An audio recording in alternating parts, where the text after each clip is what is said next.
السلام عليكم ورحمة الله تعالى وبركاته.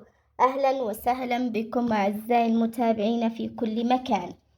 سنتحدث اليوم في هذا الفيديو عن فوز نادي أهلي صنعاء اليمني على نادي ظفار العماني في الجولة الثالثة من بطولة كأس الخليج لأندية أبطال الدوري. فوز مهم بالنسبة لنادي أهلي صنعاء بمشواره في هذه البطولة.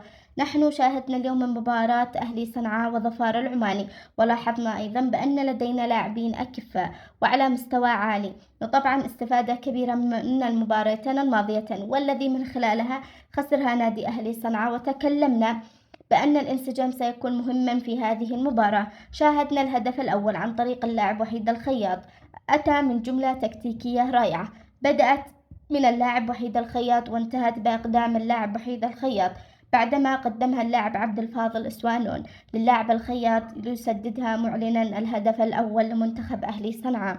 إضافة إلى ذلك شاهدنا الهدف الثاني في تسديدة لا تصد ولا ترد من اللاعب الخياط الذي كان نجم هذه المباراة بلا منازع. أيضا لا ننسى التصديات الرائعة الحارس المرمى محمد أمان الذي كان أمانا في هذه المباراة على لاعب النادي أهلي صنعاء. وأيضا اليوم شاهدنا تغييرات للمدرب المغربي أدريس مرابط، كان تغييرات رائعة جدا خط الدفاع وأيضا خط المنتصف وأيضا خط المقدمة بالنسبة لهذه المباراة، خصوصا بعد تسجيل الهدف الثاني لنادي أهلي صنعاء اليمني.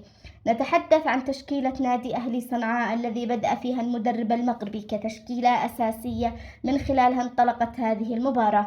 طبعا بدأت بحراسة المرمى الحارس محمد أمان، حارس ذو إمكانيات عالية، واليوم شاهدنا إبداعات هذا الحارس من أول مباراة لعبها نادي أهلي صنعاء. طبعا كان الحارس محمد أمان متألقا في هذه المباراتين الماضيتين، سواء كان أمام النصر الإماراتي أو حتى أمام نادي دهوق العراقي. طبعا نتحدث عن التشكيلة: رباعي خط الدفاع من اليمين إلى اليسار بدأ باللاعب عبد العزيز الجماعي وجود جونز، وأيضا اللاعب علاء الدين نعمان وصقر الدربي، بينما في خط المنتصف بدأ بكل من اللاعب حمزة حنش وأيضا اللاعب عثمان جون، بينما في خط الارتكاز وصناعة اللعب بدأ باللاعب وحيد الخياط كصانع لعب لهذا الفريق، وأيضا أبو بكار داي وأيضا يوسف الحيني، بالإضافة إلى خط الهجوم بقيادة اللاعب عبد الفاضل إسوانون الذي صنع هدفا في هذه المباراة. طبعا ألف مبروك للجماهير الإمبراطور الأهلاوي على هذا الفوز الرائع والفوز الكبير على نادي ظفار العماني بطل الدوري العماني في الموسم الماضي. طبعا يخسر من فريق نادي أهلي صنعاء اليمني. متابعينا الأعزاء، سنتحدث عن ترتيبة المجموعة بعد فوز نادي أهلي صنعاء. نادي النصر الإماراتي في صدارة المجموعة برصيد 7 نقاط، سجل 10 أهداف واستقبل 5، بينما في المركز الثاني نادي دهوق العراقي برصيد 5، وفي المركز الثالث أهلي صنعاء اليمني بعد فوزه اليوم على نادي ظفار العماني بهدفين مقابل لا شيء، ليرفع رصيده إلى 3 نقاط، سجل 3 أهداف واستقبل 5.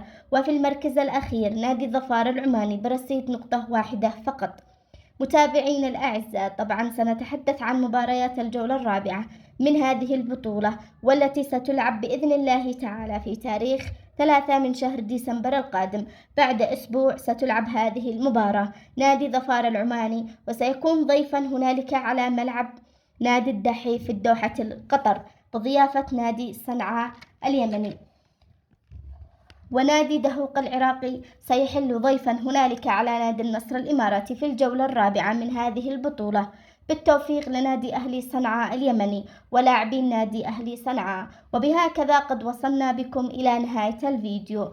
أتمنى ألا تنسوا الاشتراك في القناة وتفعيل زر التنبيهات، ودمتم في أمان الله.